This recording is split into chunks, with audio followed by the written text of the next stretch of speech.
Kereta api punya sistem keamanan berlapis dan standar operasional ketat, namun tragedi kecelakaan kereta di stasiun Bekasi Timur membuka mata kita bahwa ada celah, khususnya tata kelola infrastruktur prasarana seperti perlintasan sebidang yang perlu dibenahi untuk faktor keselamatan masyarakat. Bagaimana redaksi CNN Indonesia memandang insiden ini, kita diskusikan malam hari ini dengan Wakil Pemimpin Redaksi CNN Indonesia Revolusi Riza. Selamat malam Mas Revo, bisa mendengar suara saya dengan jelas? Ya, Diana, suara Diana Oke. terdengar jelas di studio. Oke, baik. Mas Revo, pertanyaan pertama, ini kan sebenarnya data Kementerian Perhubungan per April 2026 menyebutkan ada sekitar 1.903 perlintasan sebidang tanpa penjagaan. Sebenarnya mengapa persoalan perlintasan sebidang ini sulit diselesaikan menurut Anda? Soalannya memang bertumpuk ya. Di beberapa, kalau di data kita lebih dari 1.900 perlintasan sebidang, persoalannya ada banyak. Gitu. Yang pertama, banyak perlintasan sebidang itu dibangun karena memang eh, perlintasannya liar gitu ya. Artinya memang sebenarnya itu adalah jalan-jalan tambahan yang dibangun oleh harga. Itu yang pertama. Ada beberapa case yang seperti itu.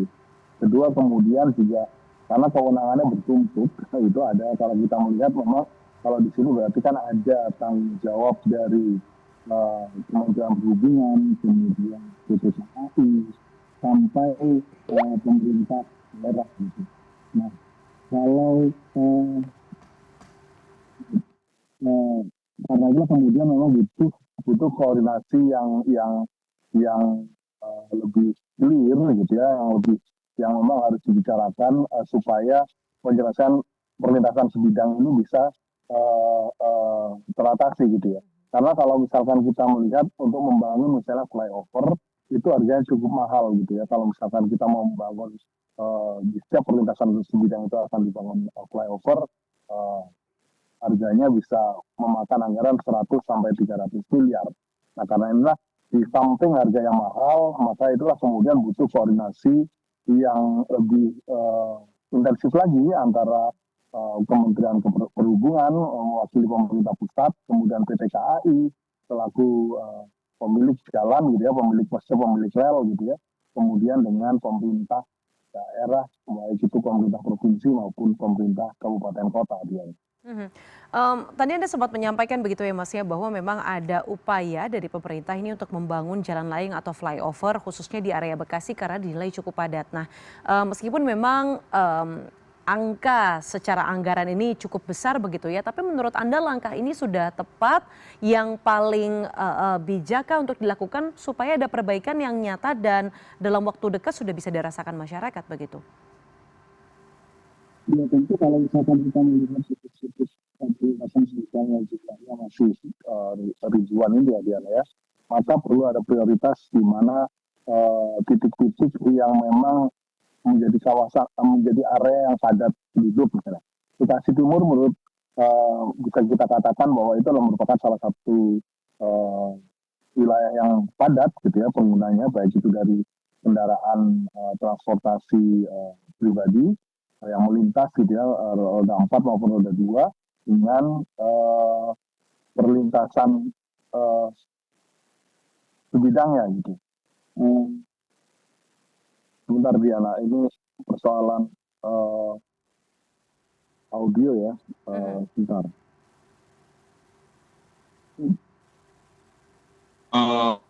Ya Diana. Oke. Jadi kalau misalkan kita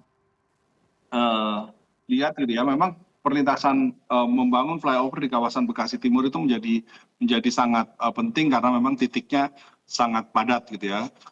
Tapi tentu saja ini tidak menyelesaikan persoalan secara sepenuhnya karena memang perlintasan sebidangnya kan cukup banyak gitu. Tidak hanya di Bekasi Timur tapi juga di ribuan titik yang lain. Maka perlu ada upaya-upaya yang lain untuk menyelesaikan persoalan perlintasan sebidang ini, utamanya untuk meningkatkan keselamatan pengguna jalan, Diana. Oke. Berarti tentu kan ada beberapa faktor dan juga mungkin, misalnya perihal anggaran, apakah memang ini sesuai atau tidak begitu ya dengan dompet APBN ataupun APBD kita.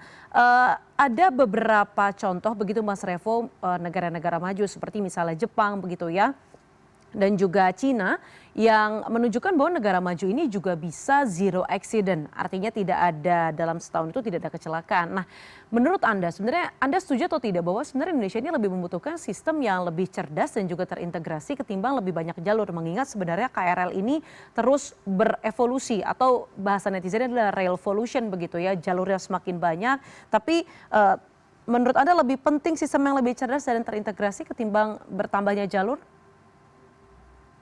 Ya kita pikir memang perlu langkah-langkah dan yang lebih cermat dan lebih cerdas ya Diana, termasuk penggunaan teknologi terkini atau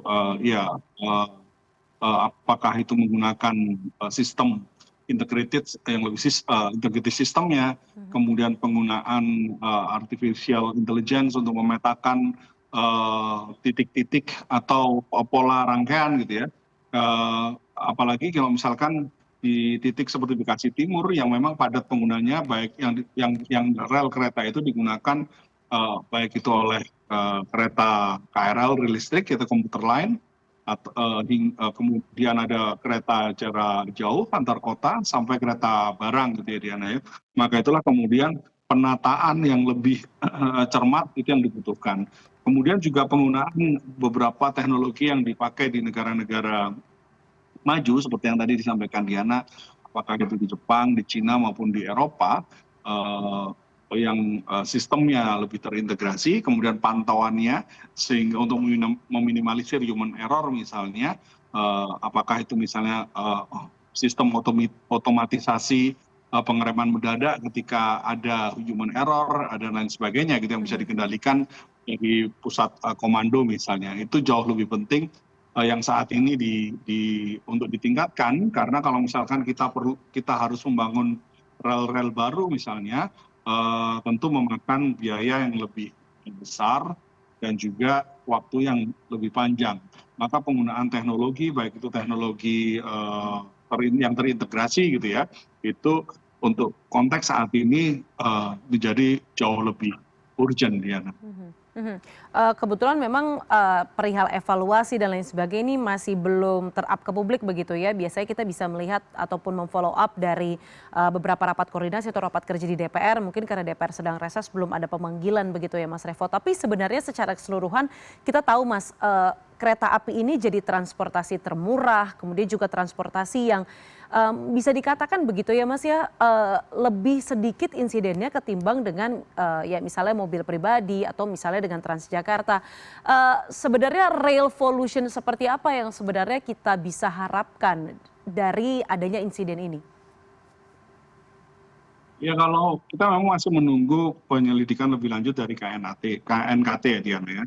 Tapi kan kalau dalam konteks misalnya kita berkaca dari kecelakaan di Bekasi Timur kemarin gitu ya. Persoalan pertama kan ketika terjadi ada kendaraan roda 4 yang kemudian mogok di perlintasan sebidang, kemudian petugas kereta api meminta rangkaian komuter lain di belakangnya untuk berhenti di stasiun gitu ya, dan kemudian sistem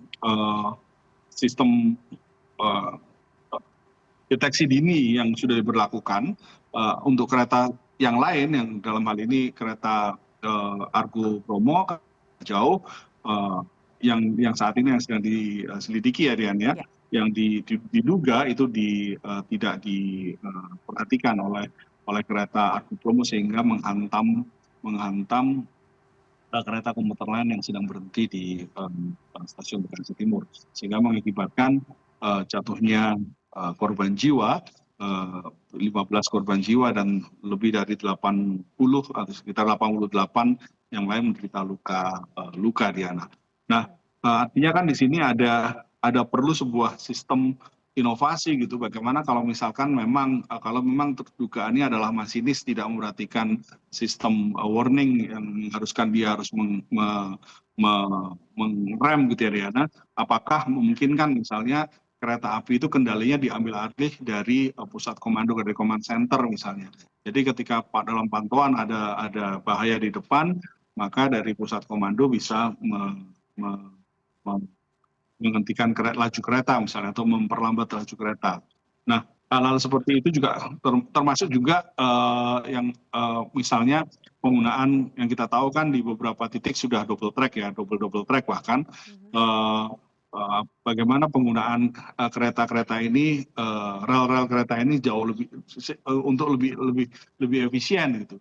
Maka penggunaan data-data yang kemudian dikelola melalui sistem AI misalnya itu bisa diberlakukan ya.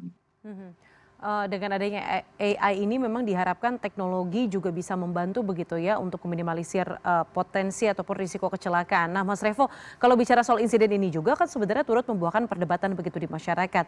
Salah satunya yang paling banyak dibicarakan adalah soal penempatan gerbong wanita. Nah menurut Anda apakah memang perpindahan gerbong diperlukan? Iya, kemarin kan Menteri PPA gitu ya menyampaikan bahwa perlu misalnya memindahkan gerbong wanita tidak di ujung.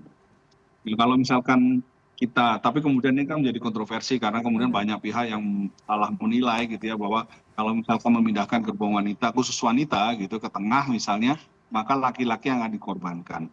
Dalam satu sisi memang kalau kita melihat apa yang disampaikan oleh Menteri PPA ini betul dan layak adanya gitu kan, karena gerbong khusus wanita ini kan memang sejak awal didesain untuk meminimalisir terjadinya pelecehan seksual di dalam gerbong terutama di KRL ya, yang di beberapa rute itu sangat padat gitu ya, sehingga kemudian didesainlah di beberapa transportasi umum ruang-ruang khusus untuk kaum perempuan gitu.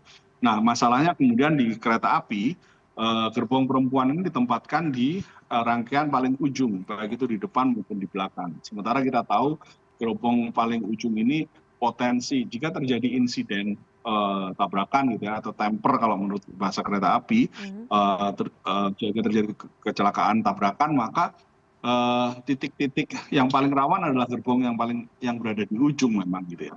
Maka itulah kemudian muncul usulan gerbong khusus perempuan ini tidak ditaruh di belakang tapi dipindahkan gitu. Tapi apakah itu kemudian mengorbankan gender laki-laki? Kita rasakan tidak gitu ya, karena kalau kita tahu bahwa gerbong umum itu diisi oleh baik laki-laki maupun perempuan sebenarnya kan, tidak khusus laki-laki saja, tapi juga ada kaum perempuan juga boleh naik di gerbong yang umum tersebut gitu ya. Nah memang tidak bijak kalau menempatkan satu gender saja di titik yang paling rawan atau titik paling beresiko. Dalam hal ini titik paling beresiko dalam kereta api adalah di gerbong paling ujung di belakang ataupun di depan.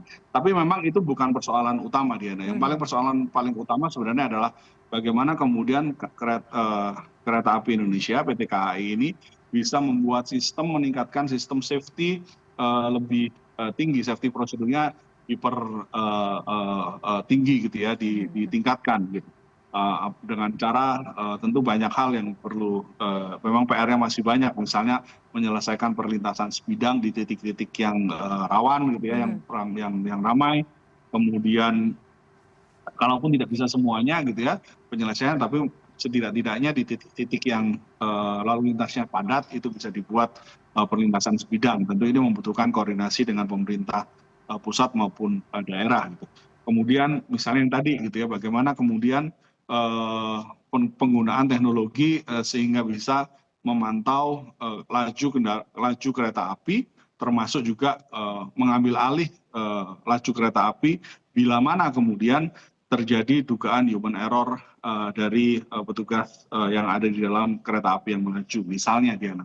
Maka itulah kemudian sebenarnya sistem safety-nya yang harus ditingkatkan dibandingkan hanya berkutat pada persoalan penempatan gerbong khusus wanita tadi yang disebut GKW tersebut ya. wacana itu sebenarnya wajar-wajar saja untuk muncul, tapi yang utama adalah sistem perbaikan dari segi safety yang mungkin juga memanfaatkan kemajuan teknologi. Dan tentunya kita juga terus mengapresiasi begitu ya Mas ya, beberapa jajaran entah itu PT KAI, PLN yang terus berjibaku saat mengevakuasi hingga H+1 itu kereta juga sudah bisa terlewati begitu sehingga masyarakat bisa beraktivitas secara normal. Terima kasih Wakil Pemimpin Redaksi CNN Indonesia Revolusi Riza malam ini telah berbagi perspektif Anda di CNN Indonesia Prime News. Selamat malam Mas Revo, terima kasih. Selamat malam ya, terima kasih.